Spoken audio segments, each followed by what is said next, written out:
I respect the game, and I know I've left a lot of people off. I'm just going off the top. You asked me a question.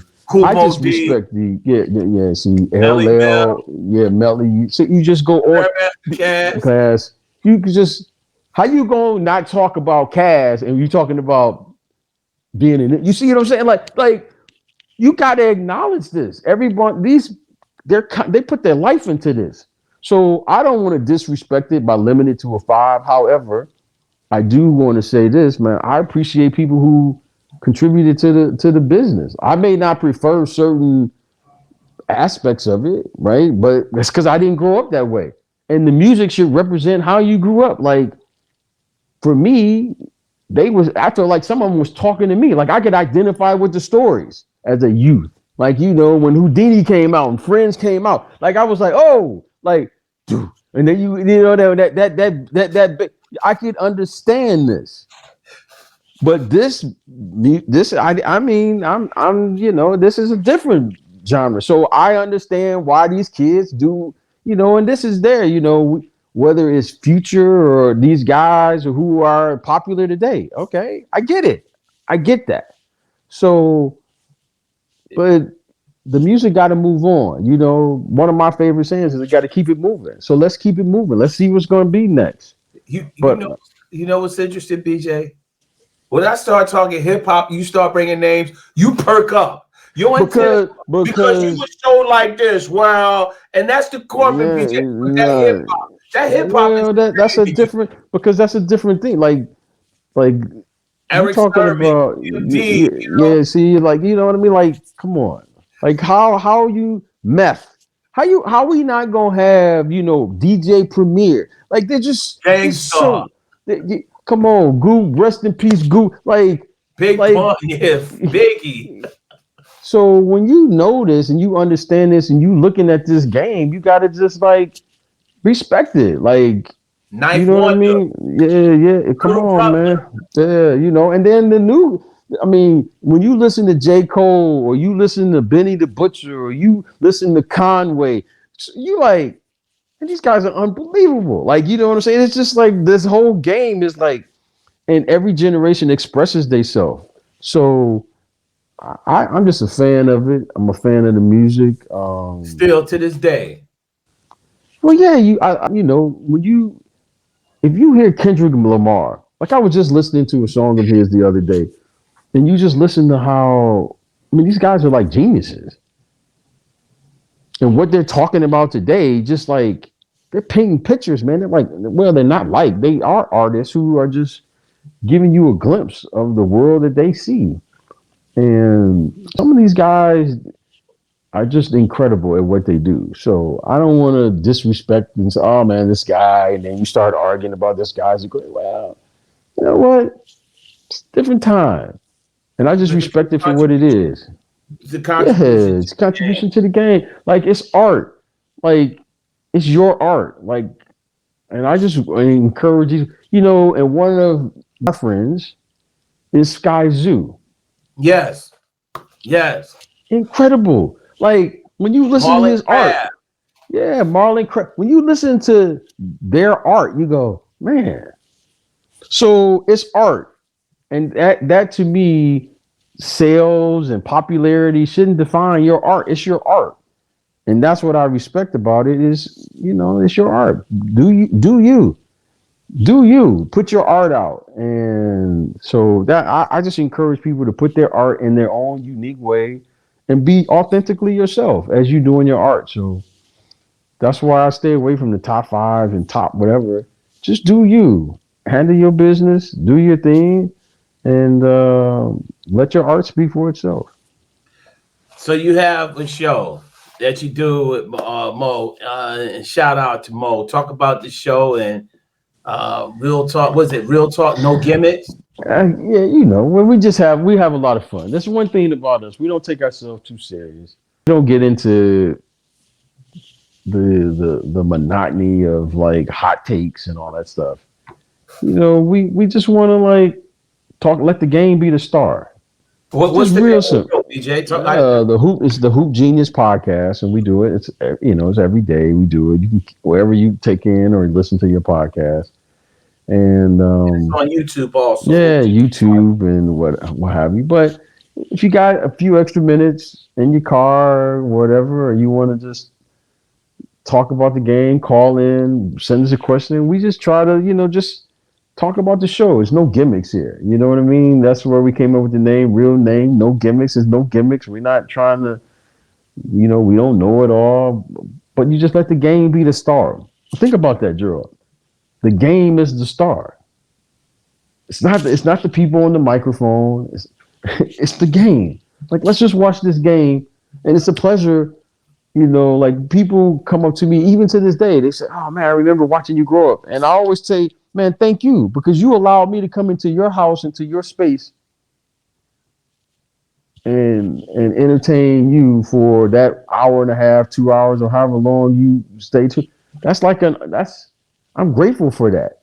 People come up and say, "Man, I grew up watching you." Like, wow, like, okay, like, you know what I mean? That like freaks me out every time someone says that to me. That's like, really? I mean, you still look like relatively could play. I mean, you still play. I think I Man, could pick you. I think I yeah, could pick you up for a court right yeah, Drew, you don't want that problem, man. You don't want that problem.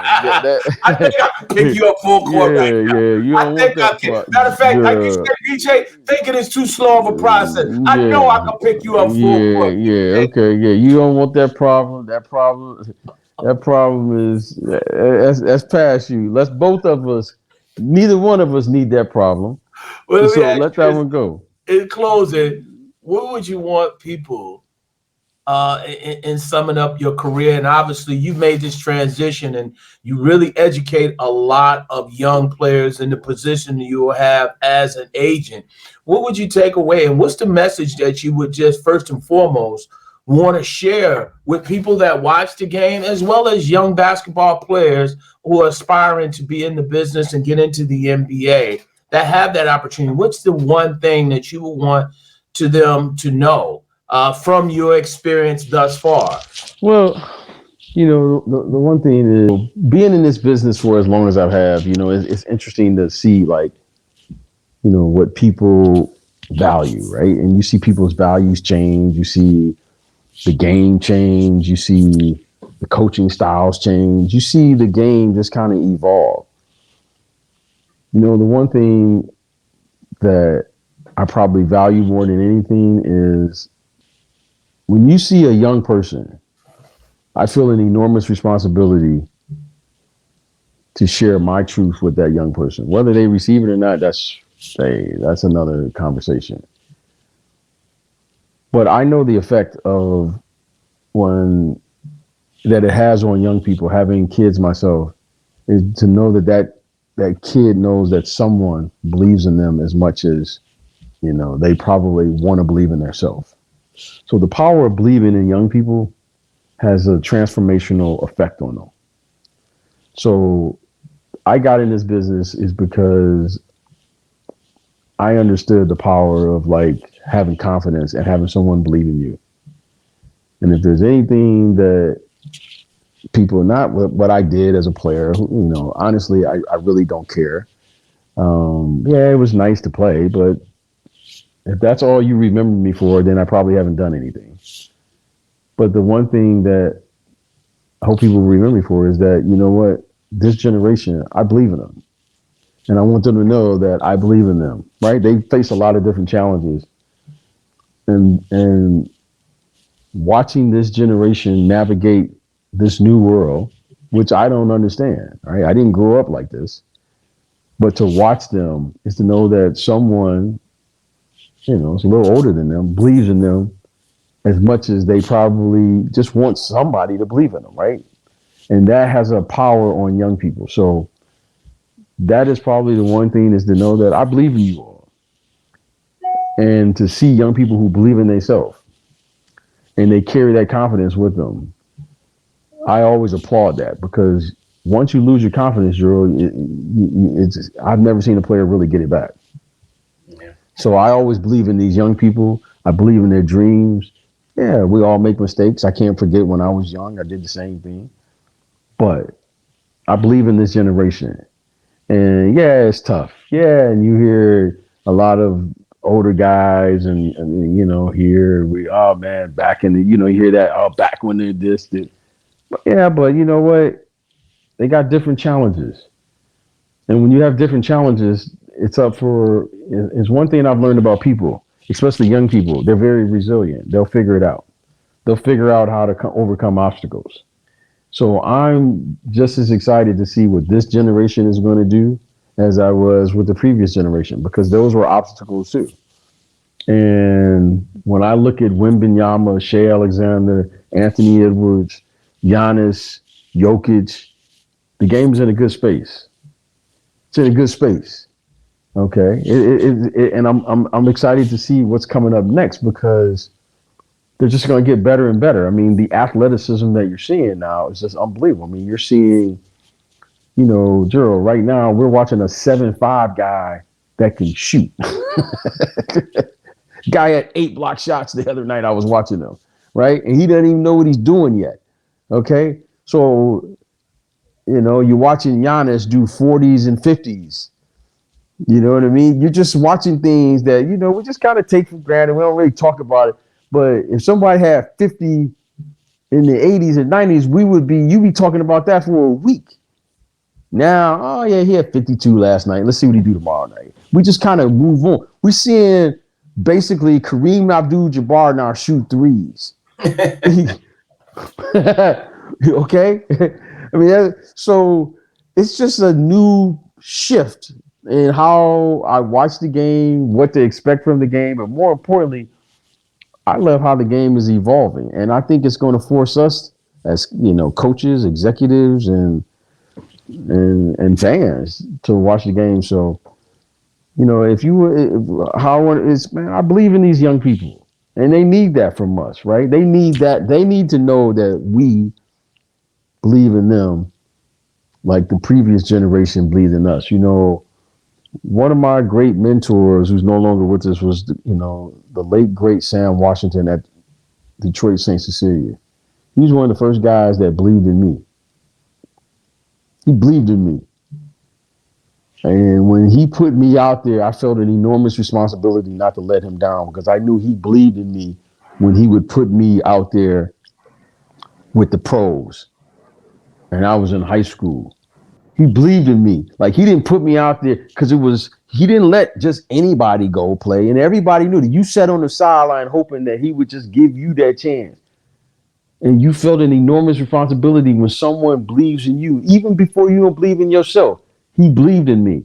And I know the power of that. And that's one thing that I want, my kids to know, my kids that I work with, and any kid I come in contact with. I believe in y'all. Now let's get out there and do it. Let's go have some fun. And if we have some fun, hey, we might as well work hard while we're doing this. And then if you really love it, let's try to win the game. So when guys say their career shouldn't be defined by winning, well, that's probably because you ain't never won. You ain't never won. Never won a championship. Well, because you know how hard it is to get there. It ain't luck that you get there. It's just that if you didn't win, it's just like people say, well, like what Charles Barkley. I played against Charles Barkley. Charles Barkley was a winner. Charles Barkley was a champion. He just happened to have met and played against a guy that was just better than him, as great of a player as he was. And there's nothing wrong with that. You understand me, Drew? There's nothing wrong with him saying, I lost to the guy who was better than me. And I just happened to have been on the team that the guy was the best. But if I was on the other team, I wouldn't be sitting here, you saying whatever, champion, because you understand how difficult it is. And when you understand truly what winning is all about, hey, some of these guys are that good. There was a reason Magic Johnson won those championships. It wasn't an accident. He was really that good. Okay. Well, there was that phantom call Kareem against the Pistons when Kareem had that phantom call, and Rick could attest to that. But you know what? Okay, that's fine. But Rick won a couple championships. Yeah, he won one, but they should have won 3. They could have won 3. Rick those were great teams they had up there in Detroit. Great. And they could have easily won 3. However, for them in a small market to achieve what they achieved, that's an incredible, incredible achievement. Okay. These guys won 2 championships in 3 years. They had an incredible run. That was an amazing group. So, but you understand how good they were. You understand how good the Lakers were. You understand how good the Celtics were. Okay.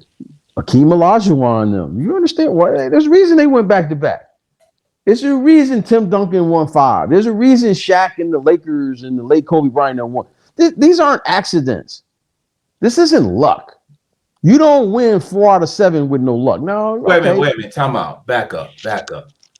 When you have Kyrie go down with that kneecap, and you have that situation there, even looking when Toronto, Klay Thompson blows out his Achilles or his knee, all those things that transpired with, I think, what's his face hurt, Kevin Durant.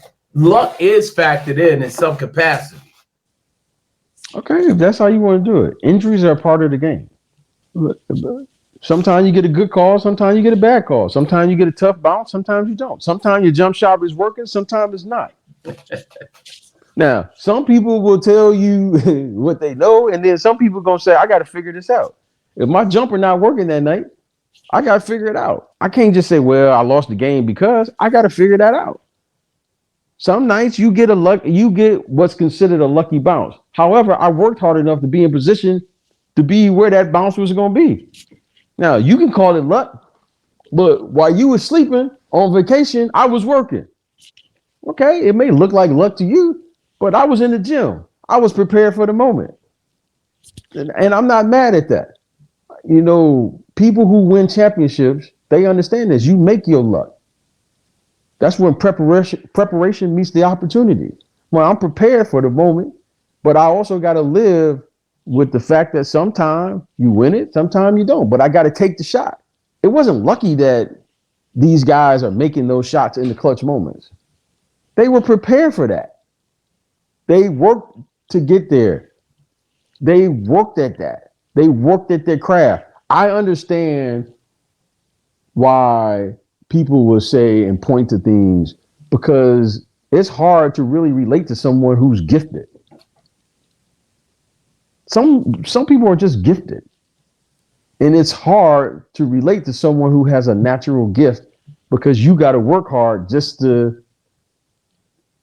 play at that other person's level. Some of these players are gifted. Some of them are. But most of us got to work at it. Just like the MC. BJ, wrapping up, I always say, you know what? I got to sing your praises because you know what? Aside from this, I know how busy you are, and I know how. Man, I'm not busy. You know what I mean? I'm gonna tell you what I do. But we gotta inform the people and tell them I'm gonna make my 24 hours count every day. Now everybody can say they busy and whatever. I'm gonna make my 24 hours count. I'm gonna make mine. Now I don't know what you're gonna do with your 24 hours, but I know what I'm gonna do with my 24 hours. So I'm not busy. Now other people can be busy.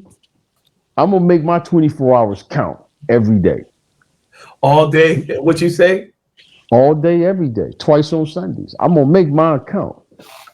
I'm not taking no rest. I'm not taking no vacations. That's not what I do. Why you keep saying that, man? Because you know, I tell you this and I tell everybody, you call me 24 hours a day. 365? You call me every day. That's what I do. I'm gonna make my 24 hours count. That's just how I live. I'm not, oh man, this dude got lucky. Oh man, this dude. No, like if you better than me, then I gotta figure that out. I gotta figure out how to compete. Competition allows you to go beyond the winning and the losing. Some people just like to win. Some people are afraid to lose. Some people just like to compete. Some people just like to compete. That's a different game. And when you come up against that person that likes to compete, you better match that energy. Because if you don't understand that person gonna destroy you. Some people just want to win. Some people just want to win. Well, if they win, they do what they do. Okay. Some people, you know what? They just like to play. Some people just like to play.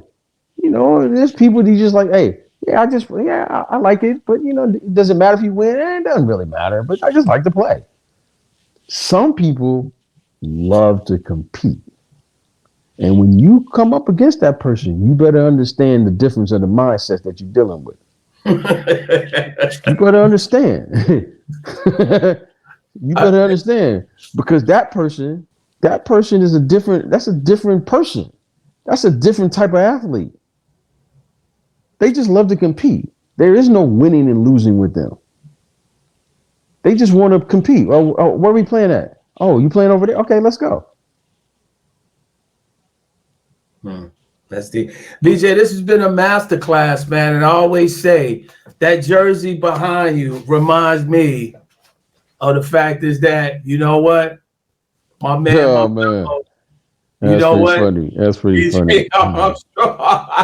That's pretty funny. No, you know. That's pretty funny. Why is it funny? Because you know what? Yeah. I respect what the fact is that you did on the court, but more importantly, I respect the man that you are, the jewels of wisdom constantly drop. Yeah, it's great. Man, can I give you man? God, well, I'm just saying, I appreciate your time because we talk on a consistent basis. It's. But I appreciate everything, BJ. Yeah, no, I appreciate you. I appreciate you. Appreciate you having me on. You're doing great things. You're doing big things. Stop it. But you know what? It's just, man, we just moving. You know what I mean? And listen, we have a responsibility. Because everyone can't, we put so much emphasis on what people do, right? Because it's like, whether you play professional sports or whatever it is. However, the thing is just that the thing we got to celebrate is having the courage to go for it. Just having the courage to go for it. And if there's a lesson to be learned, it's just that go for it. Do it. Like Rocky said, go for it. Rocky. Just go for it. Like, and if you don't do it, Detroit is also known for fighters, boxing, and that's another conversation. We don't have enough time to go into that. Oh God, yes, God. But Drew, if there's one thing you can learn, from the boxing ring, because we had Crunk in our neighborhood. Oh, I grew up with my man Tommy Hearns. Oh God, what? It's only one way to lose a fight, Drew.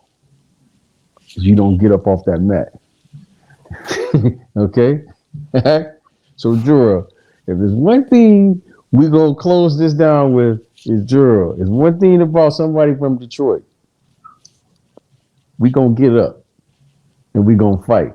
And I'm always lead, and I'm gonna lead us with you. You look at my Detroit Lions this year. Oh my God! He's a Detroit Lions fan. I don't know. I didn't see one picture of you in the Honolulu blue. I don't know that, but you see what's behind me, right? You see that. Here's the thing, BJ. No, Drew. You've been knowing me for. Hey, Drew. You see who's up there from Detroit. You know. My heart breaks for years. Don't say that. And I didn't show you no jerseys back then. You right. You know where I stand. You right. Every week, whether we 0-16, 0-17, you know where I stand. You right. And you got to feel good. Thursday's game, Thanksgiving game, it's going to be. I always get nervous with these short weeks.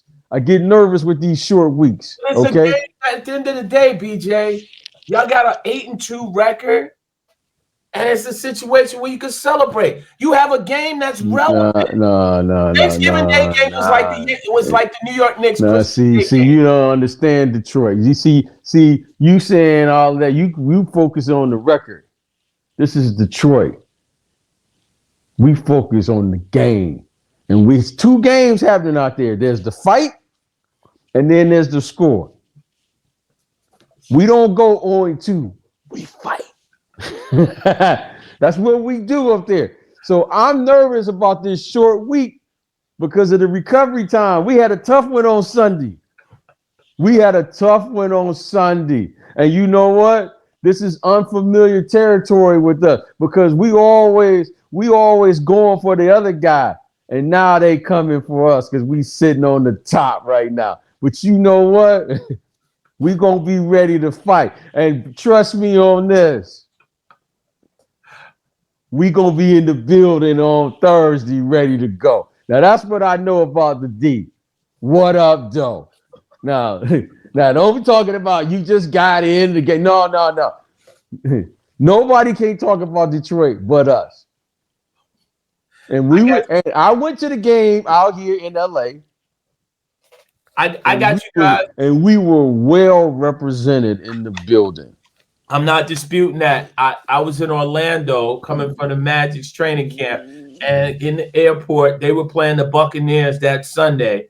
And that Saturday, I was just amazed how many Lion fans and Honolulu Blue. And I saw them and bear witness the next day in Tampa. Yeah, we travel. That's what we do. They was deep. They was really, really deep. Listen, BJ, really, really appreciate this.